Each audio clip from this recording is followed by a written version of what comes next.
So in chapter number 11 and chapter number 4, shlok 11, we talk about it that ye yatham mam prapadyante. That shlok, he mentioned it, Mama Tante. Good job.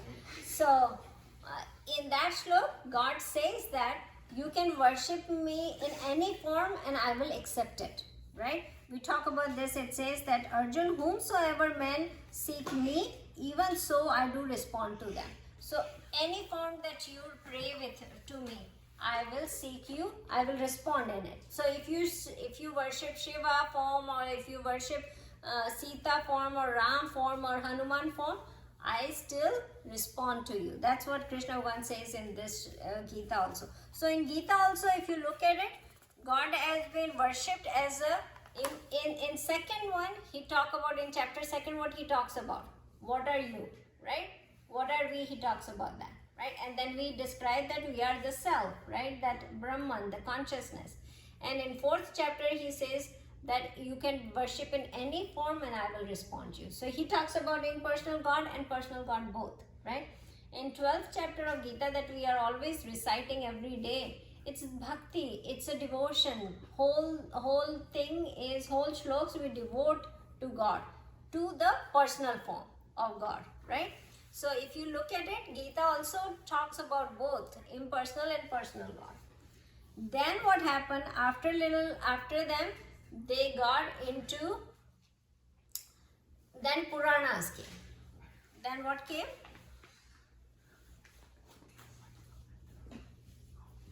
All the Puranas came. And Puranas, hey guys, no disturbing the class. Okay, but don't help him after the class. Puranas came, and Puranas were more specific to one kind of God, right? So Shiv Puran, Are we on 4 or 5? We are on 4th. Puranas. Yeah. So Puranas were specific on the gods, like Shiv Puran, Vishnu Puran, or Bhagavatam. Bhagavat is for Krishna. So all these Puranas came on specific God, right? So which says that my God is the best God and Krishna is the best, or Shiva is the best, Shiva is the supreme power, or the Parvati is the supreme power, or something like that. That all Puranas, depending on the God, the Puranas were come, right? Shiv Purana shows Shiv the best, Vishnu Puran shows Vishnu the best, Bhagavatam shows Krishna the best. So every Purana will show one of the God, the best God, or the most supreme powerful God. Yes, Alia. Wait, what's the third one? Third one is Bhagavad Gita. Gita.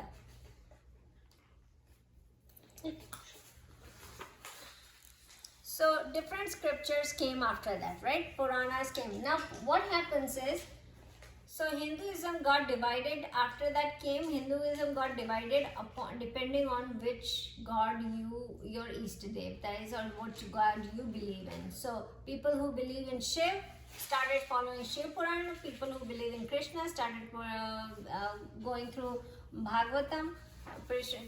People who believe in Devi or Parvati, they started doing the Shakti. So they started worshipping Shakti, and that's how they got divided into it, right?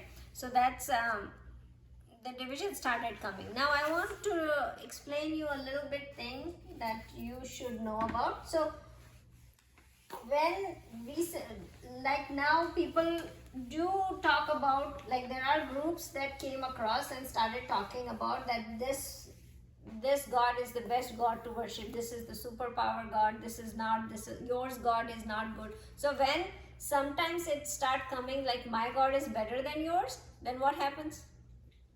The fight starts, right, between the people who believe in different things. So that's where the religion actually started with many gods in different form, but having one supreme God, right? But slowly it divided into a lot of different gods and a lot of different sects to it, right? So let me describe you a little bit so you can get the information a little more in detail. So what happened in 8th century, Shankaracharya came. Shankara came, Shankaracharya or Shankara, you can say that. He said there is nothing other than Brahman. Right? So what did he say? That everything is Brahman, non-duality. He got non-duality. There is only oneness that he sees. So this one is what we describe is as that there is only one thing, that is consciousness, and in this consciousness the world appears. So in his philosophy, what happened in 8th century? He said there is only Brahman, and the world is appearance in this consciousness. In this Brahman, world appears and disappears. It comes and it goes away. The world comes and the world goes away. So world is just an appearance, right? Jagat Mithya means world is just an appearance. Like dream comes in our dream, like dream comes when we are dreaming, what happened? The dream comes and goes away. The same way the world appears and the world disappears in our consciousness. So that's what Shankara has explained. Now what he said, that because of ignorance of this thing, because we have ignorance, because of this ignorance, what happens is we suffer. Because we start seeing this world as real. What do we think? This world is real. And as soon as we start thinking this world is real, we are body, mind, intellect, what happened? The suffering starts. So how do you remove this suffering? Is through getting knowledge.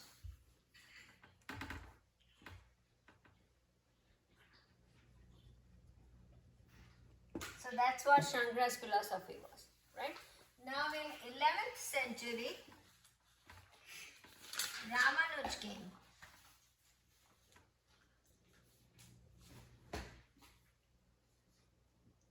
Ramanuj came.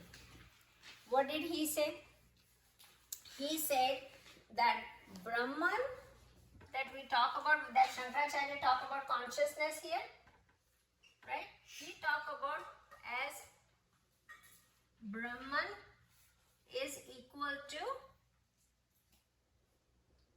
Vishnu. Means the God with no attributes, nothing, no attributes, what do you say, no form. He says no. The Brahman that we talk about, the consciousness, is same as Vishnu, which is the personal God. But here he has the attributes. He is omnipresent, omniscient. He has all the powers. He created the world, right? So he said, Vishnu created the world, and he has all the powers to maintain the world and do. So there is world become real. World is not appearance. He said world is real because Vishnu is the Brahman, is the consciousness, right? So Ramanuj came and made it little bit different. He did not believe in Shankara's philosophy, and he said, Ramanuj says that Brahman is Vishnu, who created the world, and he has all the powers, right? So now what he said is that this suffering comes from not like, so world is, here all he says, world is the material, came from Vishnu. So world is made up of material which came from Vishnu also. So everything came out of Vishnu. And then the individual selves like us, so little individuals are part of Vishnu. So Ramanuj says we are part of Vishnu. So all these consciousness, the Brahman is like consciousness is Vishnu, is a God, and then a part of each consciousness is us.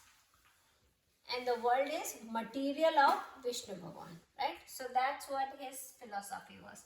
Then in 13th century, Madhvacharya came.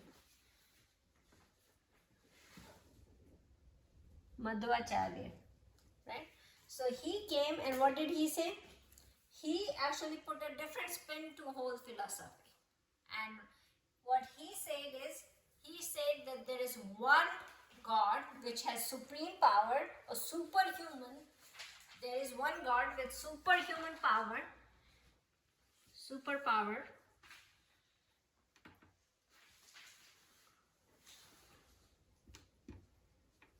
Oh, I forgot to tell you what was the, how do we, so it is surrendering to God, surrendering to Vishnu takes the suffering away for Ramanuja.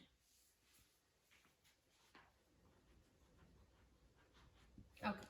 Here the God is separate, and then he made all the other material world and consciousness. So this supreme powerful God made the material world and made the consciousness. And each consciousness is separate from the God. Here they are part of Vishnu. Here their God is separate, and all the consciousness and us are separate. So that's what Madhvacharya gave his philosophy. Now to make it easier, you can see like that. And here, what do? Here also you go, devote yourself to God, to this supreme powerful God, Vishnu. Devote yourself, and you can take the suffering away. Right? So this was different philosophy. Now this is Advait. This is qualified Advait. Qualified Advait. And this is Dvait. Got it? So these were the main three different I'm talking about. After that, many came, right? There is Swaminarayan came. There is this thing came. What do you say? The ISKCON came, right? So there are many other philosophies came, but I just wanted to show you the main one. So if you look at that, to make it very simpler,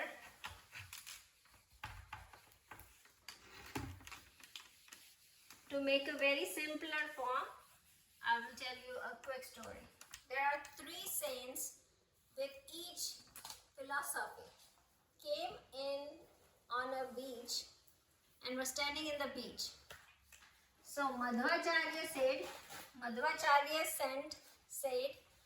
that we see different waves that are there, right?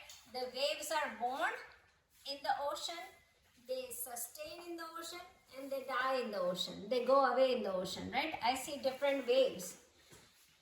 And they just come, so there is a supreme powerful God who creates these waves, and they come and they go. That's Madhvacharya's philosophy, right? Then the next saint, who was Ramanuj person, he said, no, I see that the waves are coming out of the ocean, right? Are formed in the ocean.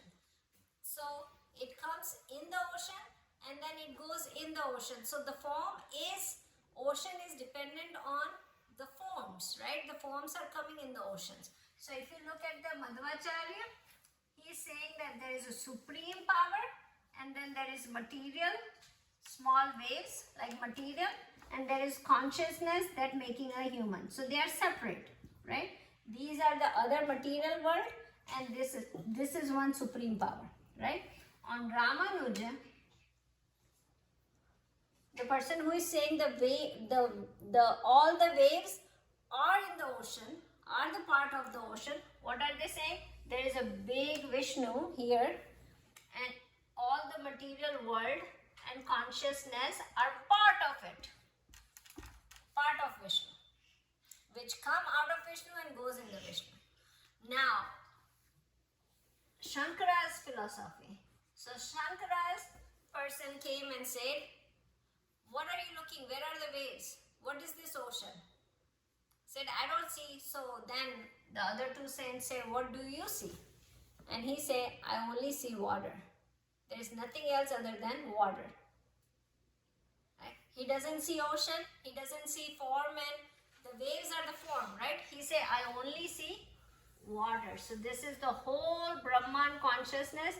There is nothing other than water in the ocean, right? So those are the three different philosophies that are mainly Hinduism is based on, right? Now, people can follow any, right? Whatever you fit into. One thing I will say you, that people started fighting against each other, right? Now also people do fight between these. They say, no, don't do this. You are on the wrong philosophy. You are following the wrong philosophy. Don't follow this. Don't follow that. Don't follow that. So they do fight with each other. But Ramakrishna was the one who came and said that nothing is better than, no one is more inferior or superior with each other. Whichever person feel which one, who is close to which philosophy, they can follow that philosophy, right? He says that people say, oh, okay, you go to Bhakti Yoga first, then do Jnana Yoga next, then do Karma Yoga next, then do this, and that's where you get the liberation. And Ramakrishna says it's not anything that you have to do first or second. You just follow one of them and then you can go to the next. So what he says that when I was climbing the house, right? You climb the stairs to go to the next level of the house. Then you climb the stairs to go to the third level of the house, and you go on the roof of the house, right? So he said, when I reached to the roof, I realized that everything, when I thought, oh, roof will give me a good, it will be built very strong. So I will go to the roof and then I will see it. But then when he reached to the roof, what he realized, that roof was made up of the same wood and bricks and cement that the first floor was made up of, right? So what he meant by that is that it doesn't matter what you follow. It's not that this is different than this, their philosophies are different, but the base of it, that you have to, they are made up of the same thing, exact the same thing. So there are personal God. If you feel like there is a personal God feeling that you have, you can go through the personal God and you can get the liberation. If you think that I want to be, Gyan Yoga is the most efficient for me, then I follow the Shankara's literature, right? So all these philosophers have done the commentary on all the scriptures of Hindu. So like if we talk about Shankaracharya has done the commentary of Gita. Ramanuj has done the commentary on Gita. Madhvacharya has done the commentary on Gita, and they have done the commentary different ways on their own philosophy, using their own philosophy, right? So I know it's very complicated, too much information, but I just want you guys to have a little base, to know how things are working in Hinduism, right? We are talking about, I usually talk more about Shankara's philosophy, right? We talk about that it's water in everything. Right? We don't talk about that there are waves in that. We talk about waves, but ultimately waves is what? It's a water, right? So we talk about oneness a lot, right? We talk about Brahman is one, like it's all the consciousness is one. So we follow the Shankara's philosophy more than anybody else, right? But it's no harm in picking up any one of them, right? So that's what I wanted to, introduce you to this one. I know I'm taking too much time today. It's time over. Okay, let's close it. But I hope you guys get a little bit knowledge about how the philosophies are working in Hinduism, right? In Sanatana Dharma. Okay, let's close. Vasudeva Devam Kaushacharunamardhanam Devaki Paramanandam Krishna Vande Jagadguru Guru Brahma Guru Vishnu Guru Deva Maheshwara Guru Sakshat Para Brahma Tasmai Shri Guru Namaha.